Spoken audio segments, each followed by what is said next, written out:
Gusto ko tanggalin yung ulo niya ba?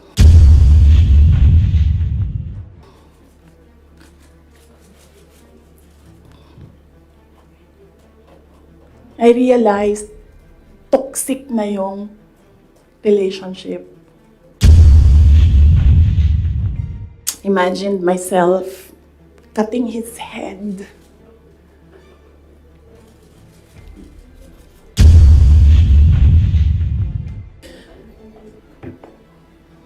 Bago ko tanggalin ang ulo mo, and then I'll cut his head.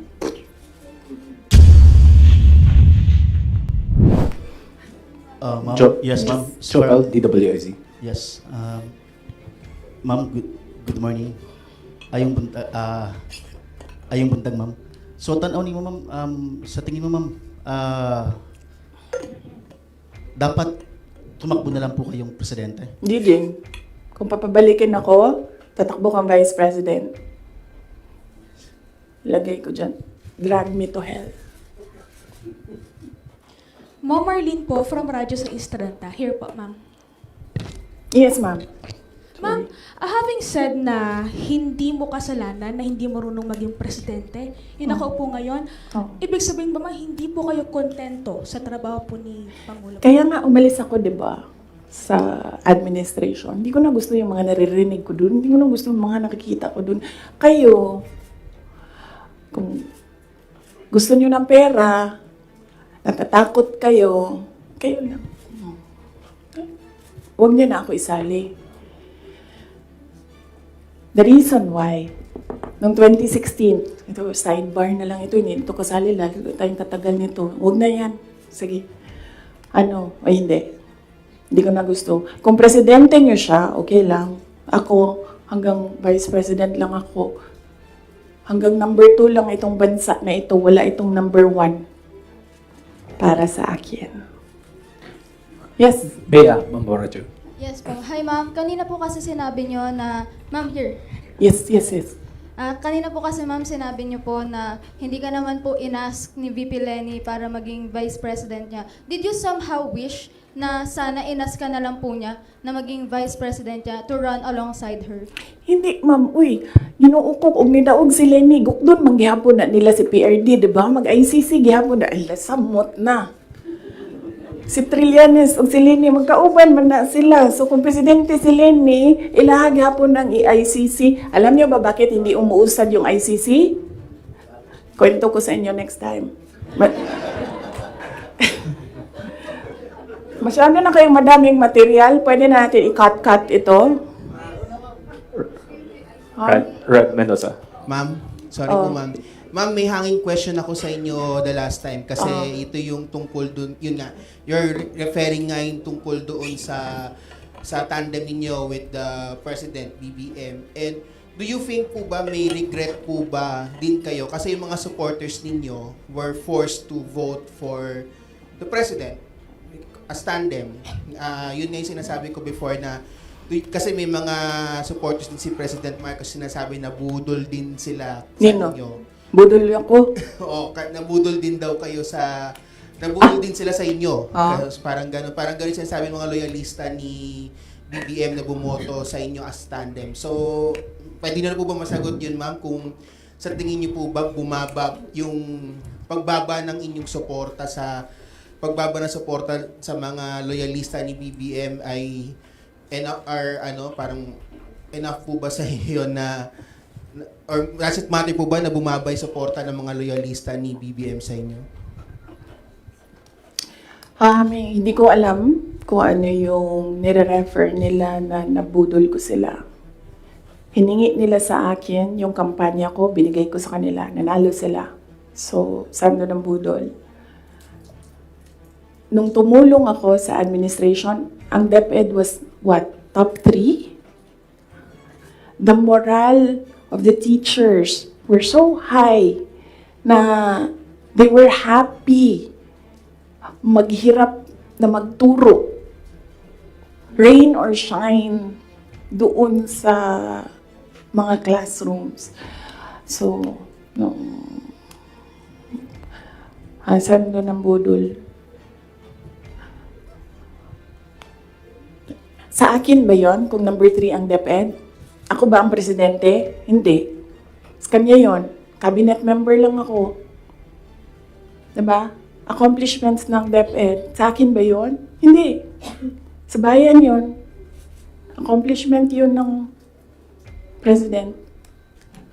So, budol. Miss Aracel Garcia, Fuji TV. Hi, good Yes. no. Hello, ma'am. Yeah, during the time of your dad as president, he was not also having good terms with the Vice President Lenny, and now apparently parang naging ano na to, naging president yon on this administration as well. How do you feel about that? And my follow-up question would be, are you looking into running on 2028 as president? Okay. So,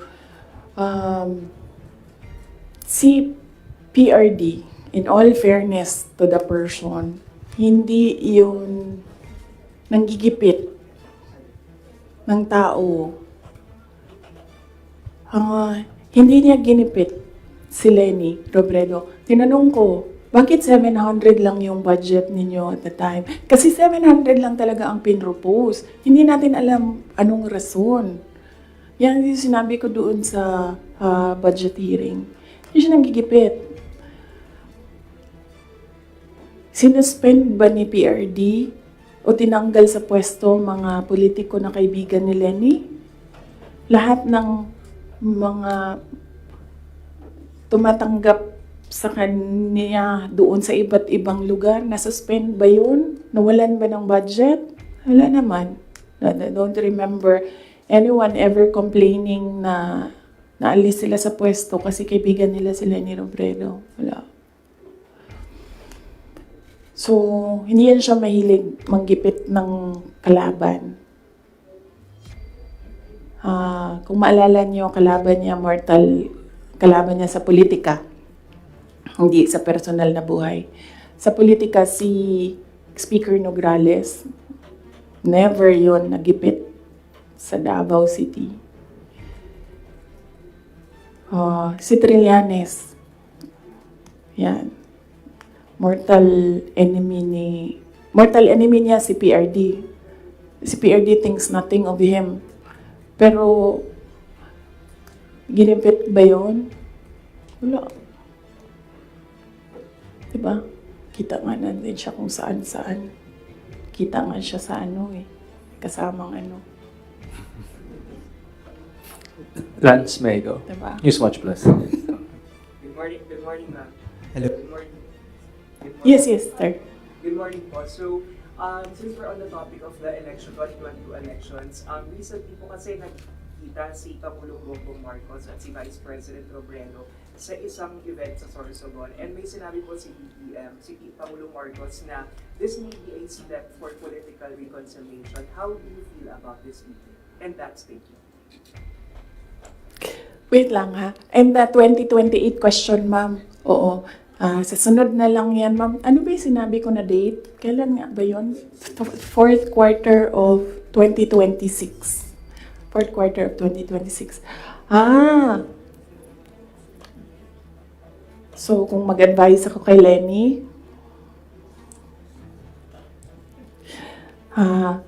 Ma'am Lenny, manood ka ng aking sit down. Yan lang. Wait, hindi ko na ituloy ito. Hello, Mahaba pa ito, good ma'am. morning po, Sir Edosman. Madam Vice President. Ang papa niyo po ang naggawa ng desisyon against all Filipinos na may libing si Marcos Sr. sa libigan ng mga bayani. Ano na po ang nangyari ngayon? Nakalimutan na po ba ng nakaupo ngayon? Maraming salamat po. Hindi ko alam. Pero isang beses sinabihan ko talaga si Senator Amy. Sabi ko sa kanya, kung hindi kayo tumigil, huhukayin ko yung tatay ninyo. Itatapon ko siya sa West Philippine Sea. Sinabihan ko si Senator Amy. One of these days, pupunta ako dun, kukunin ko yung katawan ng tatay nyo. Tapon ko yan dun sa West Philippine Sea. I don't think sumagot siya. Hindi ko maalala. Nandun pa yun sa group chat. Merong mga nakakita. May ibang tao. Pero Senator Amy naman, kilala niyo naman siya, di ba? Diretso yun magsalita. Hindi din yan, hindi siya, she's I believe, a sincere person.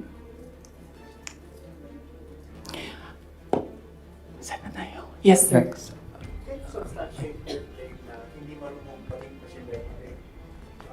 Presidente na nakaupo ngayon. Elaborate, and you mentioned na hindi mo na gusto yung mga nakikita at naririnig when you were there. And second question mo, I'm genuinely curious because you had a long narration of what transpired from 2021 until 2023. There was a lot of negotiating, there was a lot of political discussions on who to run, who will step down. But I'm genuinely curious, ma'am, where's the public in all of these discussions? Where did you ever discuss policies, platforms? Because it's as if it's political families discussing the future of the country without regard for the public. And you mentioned that the context of all these of this press call is to give justice to the 30 million plus Filipinos who voted for you and President. Yes, oo. Unahin ko muna yung last question. Last question was, hindi ko alam sa kanila. I mean, you should ask the President kung ano yung platform niya. Pero very clear yung platform ko. It was continuity of build, build, build. It was mapayapang pamumuhay, edukasyon, at trabaho. Very clear. And when I won, it was still mapayapang pamumuhay and trabaho and edukasyon, all related to security. And noong hindi ko nakuha yung overarching na sector, I focused on education. Siguro yan na rin yung sagot sa unang question mo. Paano ko nasabi na isubstantiate ko yung sinasabi ko? I don't ever remember may platform siya na sinabi kung anong gagawin niya para sa bansang ito. Di niya sinabi ano ang gagawin natin sa food security. Wala siyang sinabi kung anong gagawin natin sa inflation na darating. Kasi alam naman natin na at the time na darating yun eh. Kasi nakikita na, na-forecast na siya. So, yan yung pagsasubstantiate ko sa sinabi mo. I don't ever remember, may plataforma siya, I don't ever remember him discussing kung ano ang gagawin sa problema ngayon.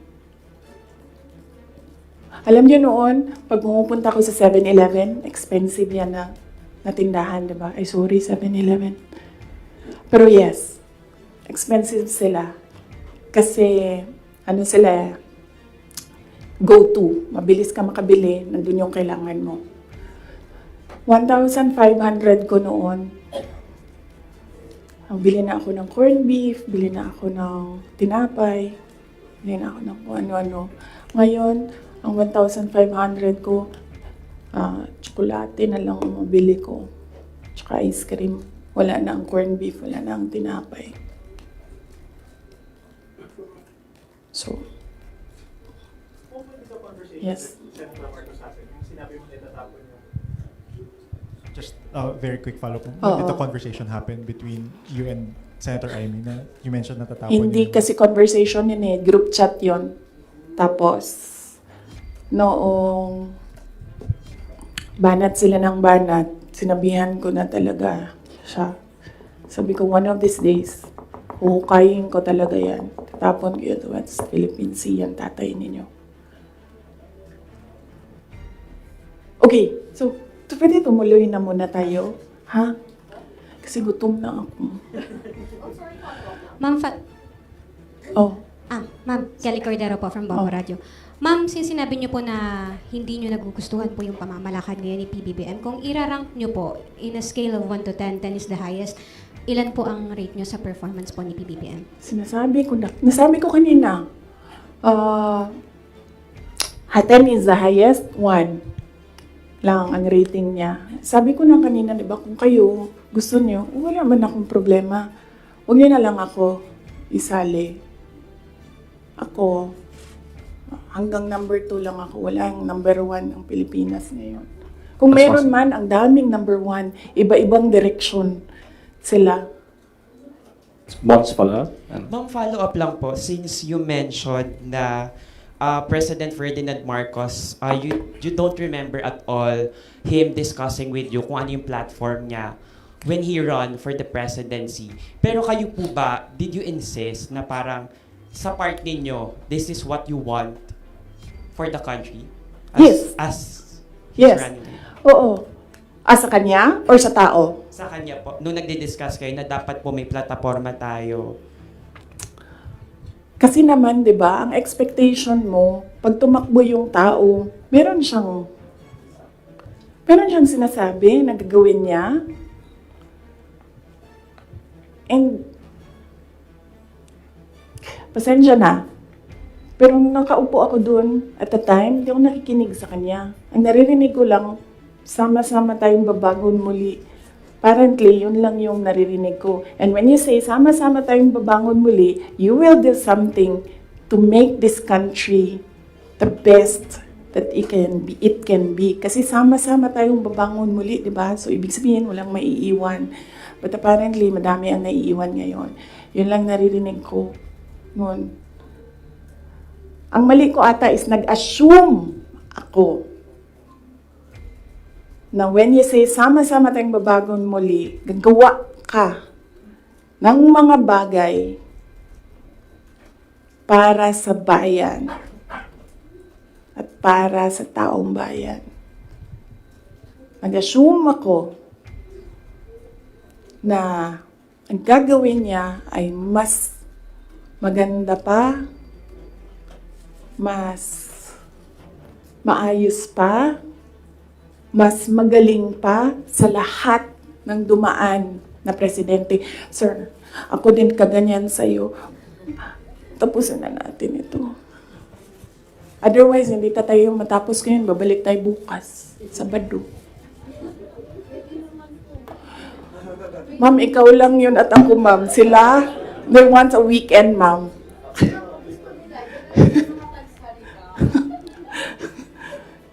Wait lang. Yes, sir. Yes, sir. Yes. Balikan ko lang po yung sa political reconciliation kuno ni President Marcos pati ni dating former Vice President Leni Robredo.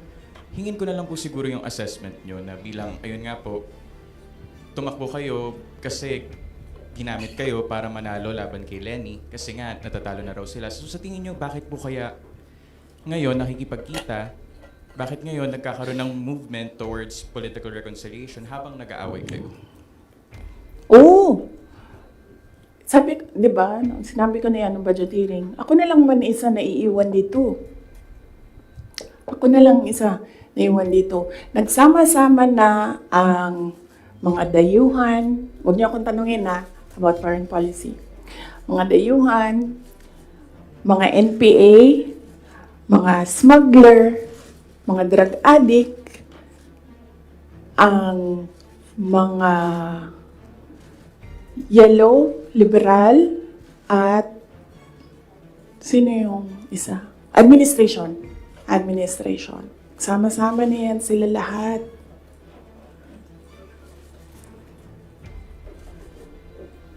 Ako lang na naiwan dito kaya nga ito lang ang lamesa natin. Kasi ako lang mag-isa na. For what?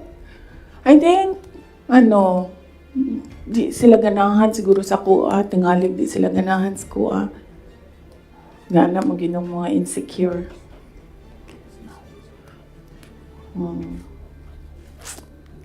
So, ang tagline ng OVP is para sa Diyos, bayan at bawat pamilyang Pilipino. Hindi na po ngayon. Starting today, ang tagline ng OVP is drag me to hell. Sasaki-san, Kuroyus. Tama na. Tutuloy ko pa yung aking ano. May pupunta pa tayo kay Martin Romualdez. After this, let's allow the Vice President to speak again. Oh. Ha? Sasaki-san. Yes, sir.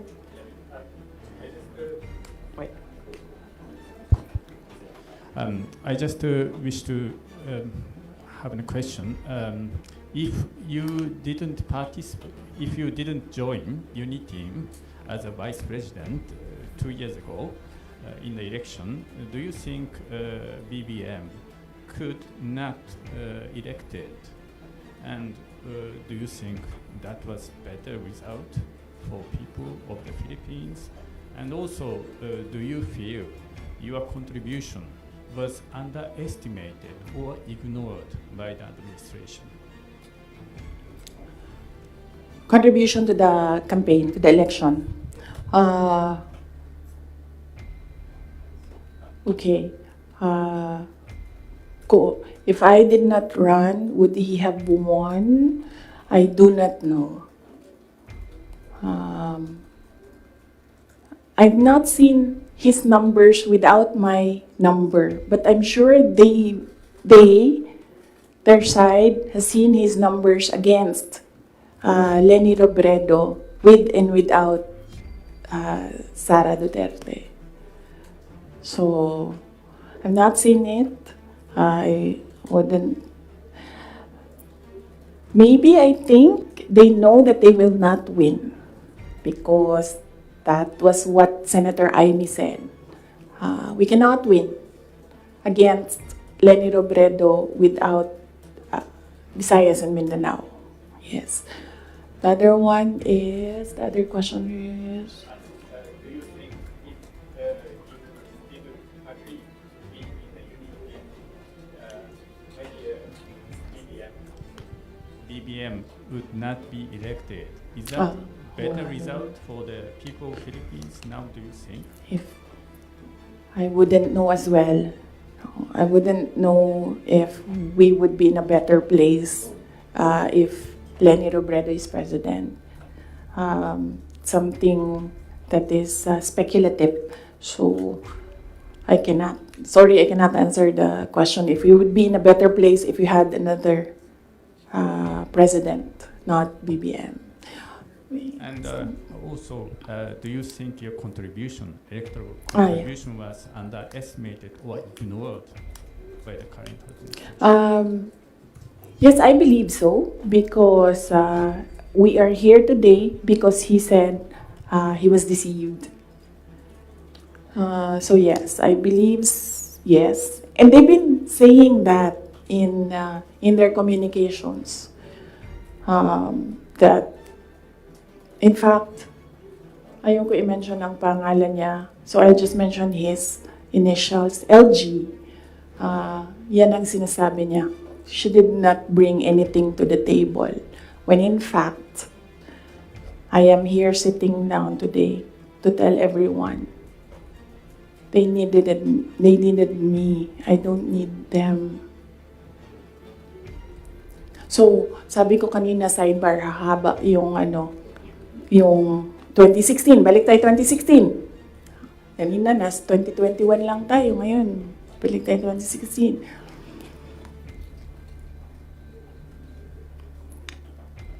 Maalala ninyo, ayaw tumakbo ni President Duterte ng president kung hindi ako tatakbong mayor. Paulit-ulit niya yan sinasabi, hindi ako tatakbo kasi si Inday Sara ayaw niya tumakbong mayor. Because humindi na ako sa politika noong 2013. Sabi nila, tumakbo kang congressman. And I've never liked legislation.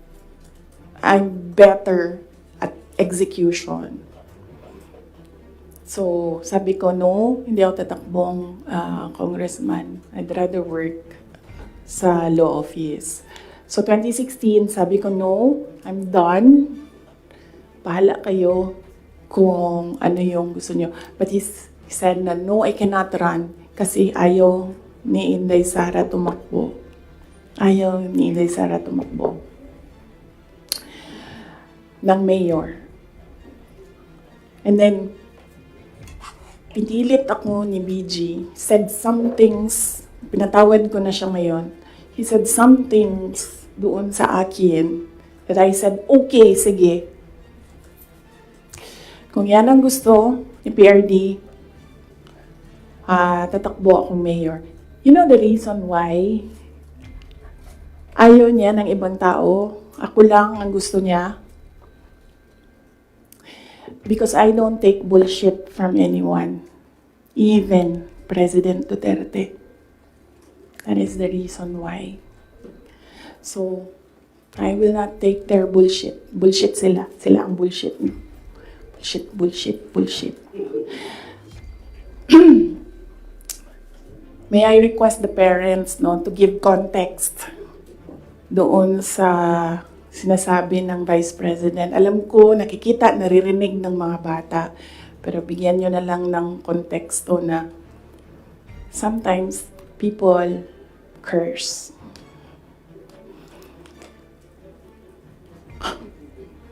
Ano na? Oh, so DepEd. So, personal, and then, bakit ako nag-resign, umalis sa administration, DepEd. Alam niyo na yon. Sinabi ko na yan, 2 tao lang nagkocontrol dyan. Ulitin ko lang mabilis. Si Zaldico, Martin Romualdez. Kita natin yan. Tingnan nyo ang NEP, tingnan nyo ang GAA, tingnan nyo ang tingnan nyo ang NEP, tingnan nyo ang GAB, General Appropriations Bill, tingnan nyo ang GAA. Makikita ninyo ang galawan dyan. Hindi na siya kailangan ng expert. Sundan nyo lang kung ano yung nagbabago. Anong isa pa? Na-proof ko dyan, yung AKAP. Diba? Nagtalo sila sa AKAP. Sinasabi ng mga senador, hindi naman namin nakita yun noon eh. Sabi ni Zaldico, o diba? Pinirmahan nyo, digital signature ninyo, pinahiram ninyo, pinirmahan nyo yan. Nandun yan. Wala nang bycam na nangyayari. Ang sa akin lang, presidente ka, di ba? So you have the full cabinet of experts, finance experts, nandyan sa iyo. So nakikita nila, di ba? Oh, President, Mr. President, ito po yung NEP natin. Pero pagdating po sa GAB, ganito na po yung nangyari. Di ba magtatanong ka na, ano nangyari? Bakit naging ganito? Di ba? O ako lang ba yun? Well, kung ako yun, ganun. Ano nangyari? Bakit nang ganito na ang GAB? Pagdating ng Senate, ano nangyari? Tingnan nyo. Bakit ganito na? Pagdating ng BICAM, di ba? Merong daming insertions doon. Walang paper trail and then suddenly sa BICAM nandoon na. Uy, di ba magtatanong ka? Bakit ganito? Ano nang ginagawa sa budget? Well, hindi ko nakita yun Hindi ko lang alam kung alam niya. But there is an expectation that alam mo kasi ikaw ang nag-submit ng NEP and nakita mo kung anong lumabas sa GAA. So there is an expectation na alam mo kung anong nangyayari sa budget. So, merong president na, okay, ito yung NEP. Then, after a few months, okay, ito yung yung wondering kung alam niya kung ano nasa page 2.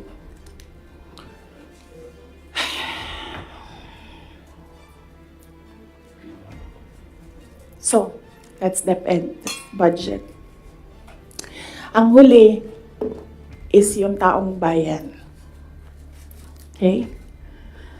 So, pwede ba, pag nakita nyo siya, sabihan nyo siya, alam nyo, don't ever mention her name or say na I was deceived by her, ganyan. Para hindi tayo nagaganito ba? Ayoko yung pag-usapan, yung mga ganito na bagay.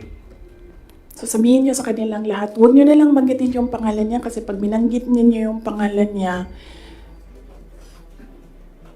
lalabas yung drag me to hell press con. Pwede naman sana tumahimik na lang, no? O bakit sabihin, kailangan mo pa sabihin na, nabudol niya ako.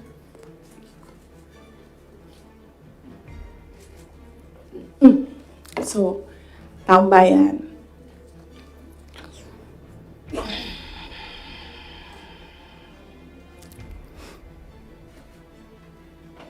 Magkasama kami nag-attend ng isang graduation. Truthfully, I wasn't feeling well. Kasi kinukulam nila ako. Andiyan na sila, umabot na sila sa kulam. Nagsama-sama na silang lahat. Kinukulam pa nila ako. So I wasn't feeling very well. Pero I had to go. Kailangan ko pumunta. Kasi para naman sa graduates yun. Hindi para sa akin yon. That's their happiest day. So, nagsama kami.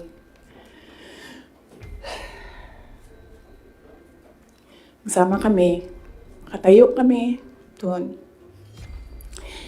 And, merong isang graduate na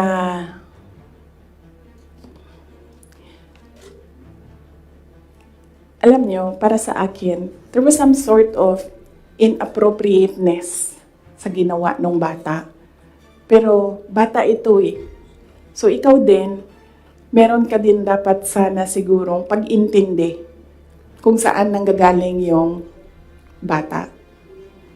And ang reaction mo, ang response mo, should be so that the child will learn a lesson. So, meron isang graduate. Sabi nung graduate, Mr. President, can I have your watch as a graduation gift?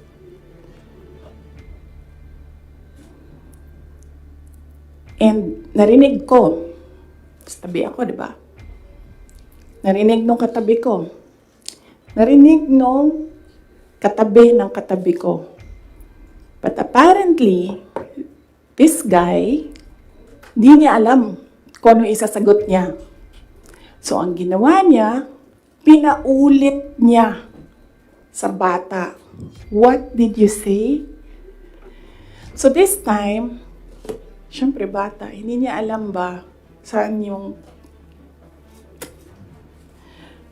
inulit ng bata, louder this time.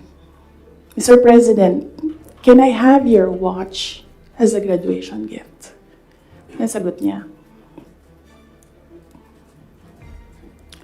Why? Why will I give you my watch? At that point, may sakit na ako. I wasn't feeling very well. Nandun lang ako, nakakatayo ako doon kasi may gamot ako. Gusto ko tanggalin yung ulo niya ba?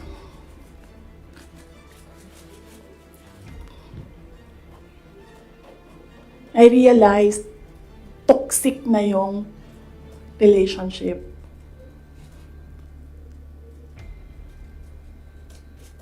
And it did not help na itong dalawang katabi ko, tumawa pa. Pinagtawanan pa nila yung bata. And I saw the humiliation sa face ng bata. I wanted to help him. Gusto ko sabihin sa kanya, itong relo ko na lang, relo ito ng Vice President, ito relo ng Presidente, pero I hope this will do. And then I realized na baka mas lalong mapahiya yung bata if I do that. So I just imagined myself cutting his head. Gusto ko, ganun din ang gusto ko gawin doon sa mga katabi ko. So, na-realize ko, toxic na ito.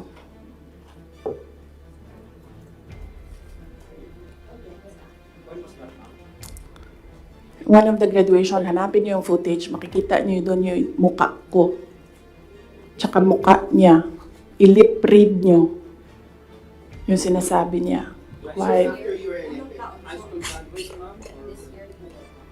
Hanapin niyo yung footage, ma'am. Magtrabaho kayo konti, mag-research kayo.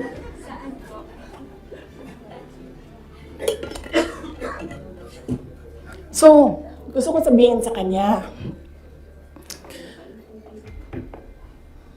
bago ko tanggalin ang ulo mo, yang batang yan yung magpapakamatay para sa bayan natin. Nag-aral yan ng 4 na taon, naghirap yan ng 4 na taon, walang tulog araw-araw para mag-training kasi mamamatay yan para sa bayan natin. Yan yung batang yan, ang mapuputulan ng daliri diyan sa fiasco ninyo sa West Philippine Sea. And then, I'll cut his head. So, doon, na-realize ko, toxic na, di ba? Ganyan na yung imagination mo. Ang imagination mo, sinasakal mo na yung tao. And then I said, this is over. Tapos na. And then, so hindi pa natigil. Doon sa Tamayong, sa barangay Tamayong, sa Davao. Alala nyo? Pinupuk-puk nila yung mga tao doon. Hinampas, pinupuk. Doon sa diversion road ng Davao City, tinirgas nila yung mga tao doon. Isang tao lang ang hinahanap mo, ha? Bakit mo pukpukin yung 30? Bakit mo itirgas yung 100? Paano nag-surrender yung tao? Di ba kinausap lang? Kinausap lang siya. Mag-surrender ka. And then he said, okay, I will surrender. So anong purpose na pukpukin nyo? Yung tao na hindi naman niya alam na saan si Pastor Kibuloy, nandun lang siya, nagtatrabaho. Doon siya nakatira. Anong purpose? Anong purpose na i-tear gas mo yung tao for expressing his desperation, his frustration, his anger? Para lang maghanap ng isang tao na in the end, paano nag-surrender? Kinausap. Nag-surrender siya.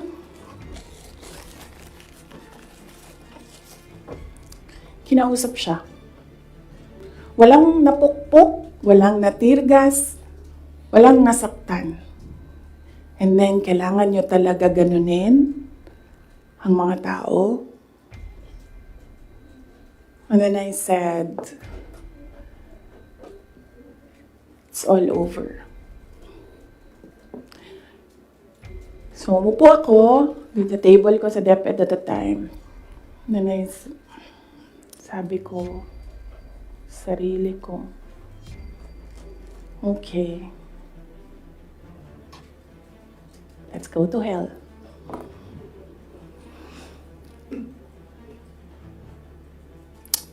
So, ano bang ginagawa nila? Balik tayo dun sa yung political reconciliation. Ang gusto nila, hindi ko sinasabi silang lahat, ha? Si Martin Romualdez lang.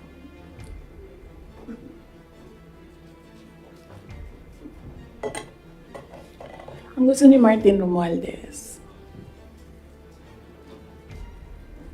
mag-president. Nakita ko yan sa kanyang mata noong Ilang oras na tayo? 1 hour and 31 minutes na yun nandito.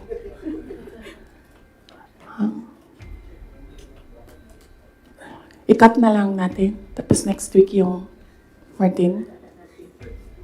Pwede, madami na kayong material, di ba? Okay na yun? Oh. Sige. Ang questions natin doon lang sa 1, 2, 3 ha. Sa personal, sa budget, sa DepEd, and kung the way he treats. Alam nyo, may red flag na yan noon eh. Nung kampanya, may red flag na yan. But unfortunately,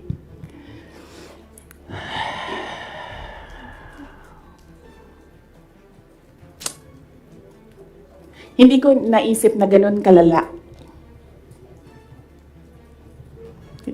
yung insincerity. Nangangampanya kami. So pag nangampanya ka, meron talaga yan. Natural yan na magdala ng papel. Ganito. Pag ikaw politiko ka, alam mo na yan. May magdadala yan ng papel. Sometimes, ganito, naka-envelope. Sometimes, folded paper maliit.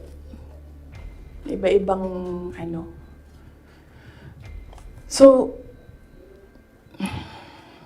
daming tao. May isang matandang babae. Dala siya. Tiningnan niya. Ayaw niya tanggapin. Ayaw niya kunin yung papel. So, ang ginawa ko, para that person will not feel bad, sabi ko, ako na lang. Ginawa ko. Mabilis lang kasi yun. Diba? Kasi, ano yan eh, motorcade. So, mabilis yan. Pag ganon, gumanon, ginanon, ko na lang. Tapos, tinanong ko, may number? Sabi niya, meron. Pag politiko ka, alam mo na yan dapat, di ba? So, doon sa truck, binasa ko. 1 page lang naman, binasa ko. Simple.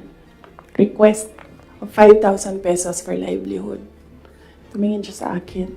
Sabi ko, ako nang bahala nito. Maliit lang na bagay ito. Ako na. Sabi niya, okay, sige. Yan lang.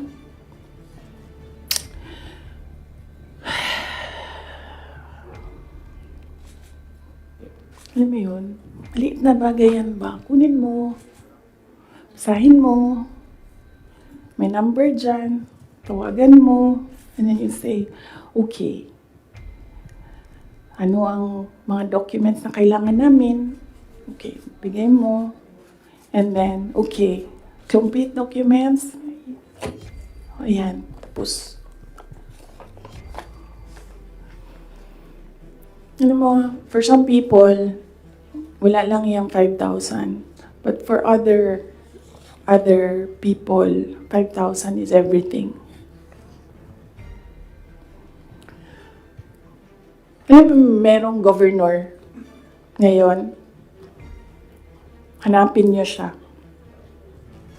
Hindi siya nag-BBM. Kasi, at first, ayaw niya sabihin. Kaya ayaw ko sabihin yung pangalan niya ha, kasi ayaw niya talaga ikwento. Pinilit-pilit namin siya, bakit ayaw mo mag-BBM? Bakit ayaw mo mag-BBM? Ayaw ko sabihin kung sino yung kasama ko, pero may kasama ako. And then, bakit ayaw mo mag-BBM? Sabi nung kasama ko, kausapin natin ito, iupo natin tong governor na ito. Sabi ko, okay, sige. Sabi ko, bakit ayaw mo mag-BBM? Sabihin mo sa akin. Bakit ayaw mo? Ganon din ang kwento ng governor. May ibang version lang, konti. Hindi straightforward na ganon. Ang kwento ng governor, siya nakita ko with my own 2 eyes kasi ako yung nag-i-escort sa kanya. And for that reason, hindi ako mag-BBM. Okay na, sabi ko sa kanya, okay, di na magsara ka na lang. And sabi niya, sige, ikaw walang problema.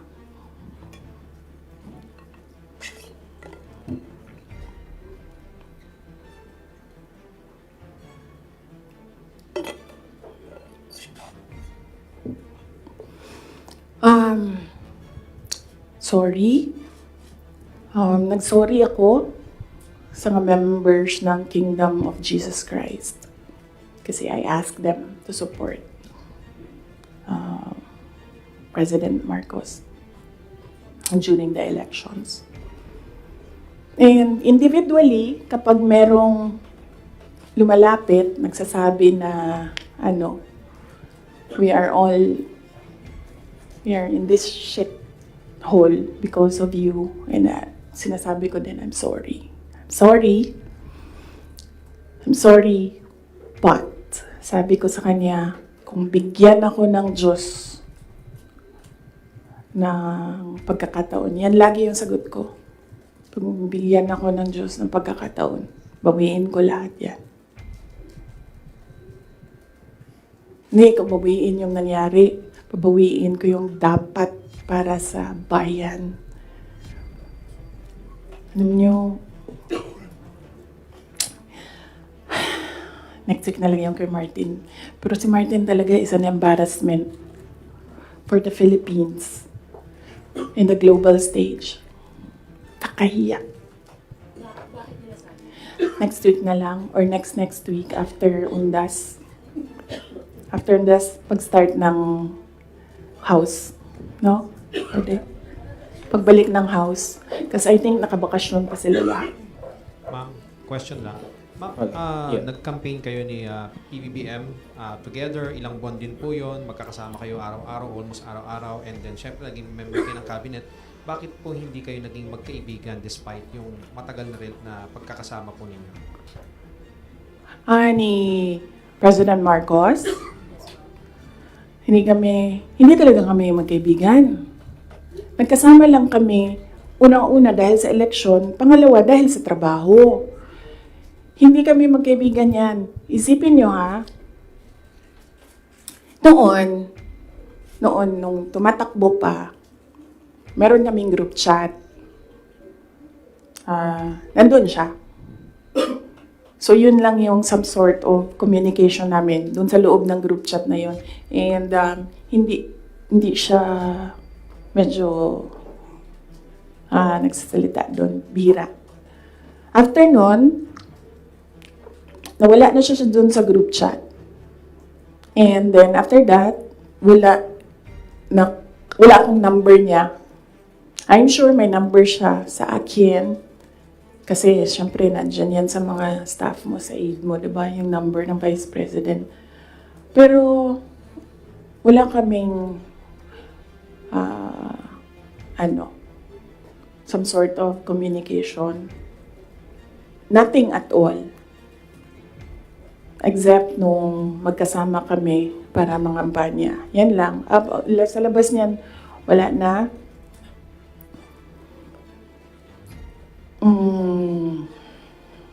Nagkakausap lang kami dahil sa trabaho. And hindi naman lahat ng katrabaho natin, kaibigan natin, di ba? Nandun lang tayo kasi meron tayong kailangan gawin para sa kumpanya, para sa organisasyon. In our case, nandun kami kasi may kailangan kaming gawin para gumanda, gumaling, maging sustainable yung Pilipinas. So, yun lang yun.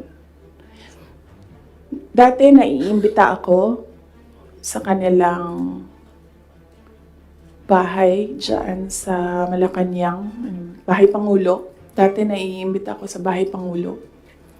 Pero I was just tolerated. Kasi may gamit naman ako. Alam mo yun? I'm useful to them. So I was just tolerated. And alam ko naman yun. But wala naman problema sa akin yun. So as long as I can do my job sa DepEd, tsaka sa Office of the Vice President, mabigay ko lang yung promise ko, plataforma ko, promise ko sa bayan. Magawa ko lang yung kailangan gawin para sa education sector. Wala akong problema. You can tolerate me all you want. You can invite me sa mga gatherings nyo. Pero I knew I was tolerated because Lisa Marcos is another story. Unahin muna natin si Martin Romualdez. Oo. Kaya nga sabi ko, sabihan niyo sila, huwag nila banggitin yung pangalan ko. Yes. Is Liza Marcos part of dun sa sinasabi niyong triangle kanina? Yes. Oo.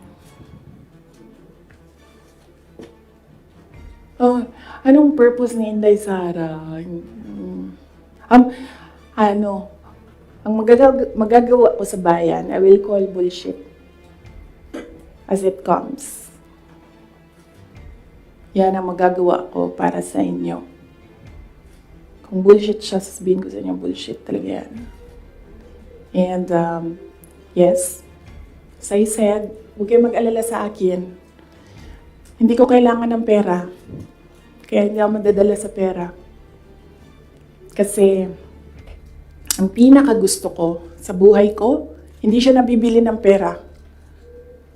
So kahit man meron akong 500 billion sa likod ko, hindi pa rin mabibili yung gusto ko. So hindi ko siya kailangan. And hindi ako takot. That's why I said, you can drag me to hell all you want. Wala kang problema sa akin yan. Si Martin ba? Hindi po mabibili ng pera yung... Sinabi niyo po hindi mabibili ng pera yung gusto niyo. Ano po yung gusto niyo? Ayaw ko sabihin. Masyado ng personal yan, ma'am. Masakit na nga sa akin na kailangan ko magsalita from... Ay, kwento. Masakit na nga para sa akin na ikwento ko from 2016 to 2021. Anong nangyari sa mga group chat na yan. Yung mga papel na yan, masakit siya. I don't like talking about my life. Gusto niyo pag-usapan ng pagbabago campaign, tree planting namin? Ayaw niyo. I understand po ma'am, yung 2022 to 2023, I mean, kasama kayo lagi ni Speaker Martin Romualdez sa mga events ni BBM. So, Yes. why, parang bakit, tapos yun nga, before yung nangyari yung resignation sa lakas, after na resignation sa lakas, nakita ba kayo ni BBM na kanudling daw or holding hands kayo ni Martin during one of his foreign trips? So, why biglang nasuklang kayo bigla kay Speaker?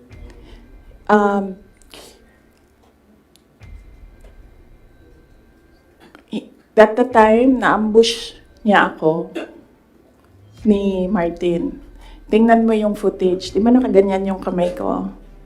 Kasi hinihila ko yung kamay ko. Hindi ko naman siya mahila pag ganyan, di ba? Nilalagyan ko ng force kasi hinihila ko. Hinihila din niya. So, naisip ko, okay, fine. Huwag na natin bigyan ng sakit ng ulo ang presidente kasi ang dami niyang kailangan gawin para sa bayan. Apparently, wala. Pero, at the time, huwag na natin, for me, sabi ko, okay, sige. Ayoko maging headache sa ibang tao. Ayoko maging pabigat sa ibang tao. Ayoko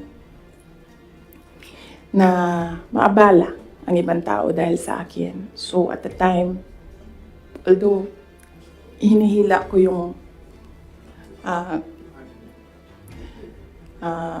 half-hearted din yun na ginaganon niya. So, okay. Sige. May red flag din yan si Martin eh. Magkatabi kami niyan sa airplane nung kampanya. May sinabi ako sa kanya, may sagot siya sa akin.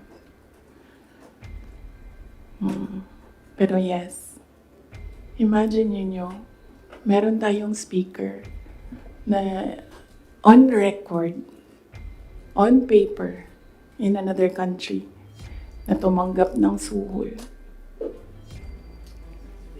Kaya. Ma'am, can you elaborate lang po yung speaker on record at Ay. Kailan ba yung speaker part? Kailan yung Martin Romualdez part? After November? After opening ng house, yes. Let's talk about ng confidential funds ng ng House. Regarding po sa DepEd and the OVP's confidential funds. Ay, yes, as I said, antayin natin yung next hearing ng House, Good Governance. Masyado pa kasing, masyadong maaga sagutin sila. Walang lumalabas eh. Gusto ko lumabas so that pwede akong magsalita. Wala. Kahapon, wala naman. Lawmakers were questioning about the... Yes. Ang position ko dyan, sa DepEd, hindi na ako nakikipag-usap sa kanila doon. Sabi ko, kayo nang bahala ko anong gusto nyo gawin dyan. Pero dito sa Office of the Vice President, sinasabihan ko yung mga tao na kapangalan, kung ano yung gusto mong gawin, yun ang susuportahan ko. Kung ayaw mo umattend, susuportahan kita. Kung gusto mo umattend, susuportahan kita. Hindi ko pipilitin kung ano yung dapat mong gawin. Mag-decide ka, and then kung ano yung path, if you decide on the path that you will take, I will support you on that. So, hindi pa kami nagkausap nung merong mga subpoena, hindi pa kami nagkausap kung ano yung gusto nilang gagawin. Basta sinabihan ko sila, I will be with you every step of the way. Sinabihan ko din sila, kung ang decision mo ay magpa-detain, sinabihan ko din sila, sasamahan kita doon sa loob ng detention. Walang problema yan sa akin. Kasi hindi naman lahat ng mga tao kasi sanay sa pressure, sa stress. Hindi sila sanay sa mga ganyan na ilalagay ka sa national TV, papahiyain ka. Hindi lahat ng tao nakakapag-isip ka agad kung anong gagawin, kung anong sasabihin. So, some of them really are saying na magpa-detain na lang ako. And then, sabi ko sa kanila na, okay, walang problema yan. Samahan ko kayo sa detention. Sorry, on the issue of budget naman, since parang final na sa House part ng 733 million, what would that mean for the OVP satellite offices? Would that mean like total shutdown of 10 OVP satellite offices? Inaantay namin yung GAA. So, pag nandyan na yung General Appropriations Act, alam na namin kung ano, ilan. And then meron na kaming mga options ngayon. Unfortunately, hindi namin siya ma-finalize kasi yung mga options namin kasi hindi namin talaga nakikita kung ano yung nasa batas. Hindi pa kasi batas yung GAB. So, antayin namin. Pag nakita na namin kung ano yung numbers, then pipiliin na namin anong options para sa Office of the Vice President. But rest assured, patuloy yung trabaho ng Office of the Vice President para sa bayan. Kung ano man yung kaya namin base sa kung ano yung budget, ibibigay namin yan sa taong bayan. Kindly explain lang po. Last question, Kahapon please. po sa Good Government Committee hearing, lawmakers were questioning po about the 16 million pesos po na ginasta ng OVP, pati po ng confidential funds ng 2022 po, na nagasta yung 11 days para daw po sa rental ng safe houses. One lawmaker even asked po na yung 5 million naman po na nagastos ng 2023 sa third quarter po ng OVP confidential funds, nagastos lang po sa loob lamang, sa loob ng 79 days. So parang nakakapagtaka rin daw po sila na bakit yung 16 million pesos nagastos po sa loob lamang ng 11 days. So, can you give us an explanation po kung paano po ba nagasta nga raw po itong parte po ng confidential funds po? Okay, sige. Last question na yan. Last question na yan. Last question. Okay. Unang-una, nag-explain kami lagi sa Commission on Audit kung paano ginastos yan. Lahat ng hiningi ng Commission on Audit, binigay namin. Meron kaming mga hindi nabigay, sinabihan kami ng Commission on Audit, kailangan namin yan. So, we fully cooperated and participated and submitted to the Commission on Audit with regard to the confidential funds. Alam niyo, hindi nakakapagtataka sa gobyerno na gumastos ng millions araw-araw. Kami doon sa DepEd noon, pumipirma kami billions in one day para maglabas ng pera. So, hindi nakakapagtataka ang 5 million, 10 million in a day. Pirma lang yan. Tapos lalabas na yung pera. Ibabayad na yan kung saan yan ibabayad. And then, babalik na yung documents para sa ganyan. Ganun talaga ang gobyerno. Gumagastos siya everyday para sa mga projects niya. And sometimes, it's not millions, billions ang pinipirmahan ng mga opisina ng gobyerno para sa projects. Okay? Yes. Maraming salamat. Sabi mo po mas mahal pa rin po yung ginasta sa safe houses po na yun. Parang sa luxury hotels, sa mga mamahaling condo po sa Metro Manila. Kasi ang ginagawa nila, nag-audit na sila. Kaya ako hindi sumasagot doon sa kanila kasi ang ginagawa nila, sila na yung nag-audit. Hindi naman yan tinanong ng Commission on Audit. Ang hiningi lang ng Commission on Audit, ano yung documents para sa mga expenditures. So, sinubmit namin yon. And in fact, nakikita nila yun kasi sinubina nila lahat ng documents. The thing with the hearing is kung makikita mo, kahapon, hindi ko napanood, kaya hindi ako mag-comment, pero nakita ko sa transcript na kahit anong sabihin ng tao na nakaupo doon, ng resource person, kukontrahin siya noong nagtatanong. Walang tamang sagot sila tatanggapin. Kahit yung COA na mismo ang nagsabi kung ano yung trabaho niya, hindi nila tinatanggap na sagot. Kasi bakit ba? Kasi nga, sa simula, sinabi ko, gusto nila mag-impeachment. Hindi nila magawa kasi wala silang kaso for impeachment. So, ang ginagawa nila dyan, nagfi-fishing sila na nagfi-fishing, hanap sila ng hanap. Alam nyo, before ako umupo, alam ko, impeachable officer ako. So, binasa ko yan. Ano ang impeachment? What are impeachable offenses? Ano ang pwedeng gawin mo na ma-impeach ka? Binasa ko yan lahat. Si BBM, sabihin ko sa inyo, may listahan ako ng 5 bagay na impeachable offense niya. Pero sa tingin niyo, papasa dyan sa House? Of course, hindi. Diba?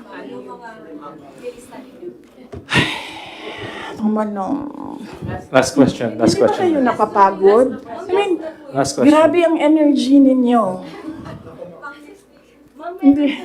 DepEd official, Yung taga-DepEd si Atty. Osias, sinabi po niya na may nakatabi daw siyang sobre, katulad ni Yusek Mercado. Yung envelope na yan, kaya ako sinasabi kanina, antayin natin yung next hearing.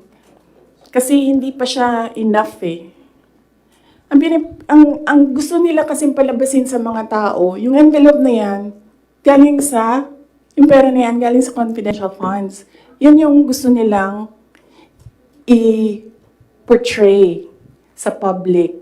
Para yung perception ng tao, ay, hindi talaga ginamit para sa ano. Pero kasi, para sa akin, kulang pa siya. So, inaantay ko yung next hearing. Bago ko pag-usapan yung envelope na yan kasi kasama yan dun sa triangle. So, hindi pa po siya. Yes. No. Hindi yan sagot sa tanong mo. No, I will not answer questions anymore. On yung DepEd po, meron daw po Yes. Marian. Thank you. Thank you. Thank you. Meron daw pinasang certification ng DepEd na galing sa mga soldiers na pinapalabas na yun sa youth Leadership issues. Totoo ba yun, ma'am? Ginamit ko yung Hindi ginamit ang confidential funds sa AFP. Hindi din siya ginamit sa YLS. Ginamit siya supporting information doon sa mga areas kung saan may nakuha na reports na at risk ang mga bata. Walang binigay na CF sa AFP. Walang binigay na CF sa YLS. Yung YLS lang ang tinanong. Sinabi namin, ito yung areas at risk. Sabi na yung AFP, okay, gawa namin ng paraan. Based on information we gathered doon sa baba. Antayin natin yung next hearing, antayin natin kung ano yung sabihin doon, tapos isa-isahin natin siya. Okay.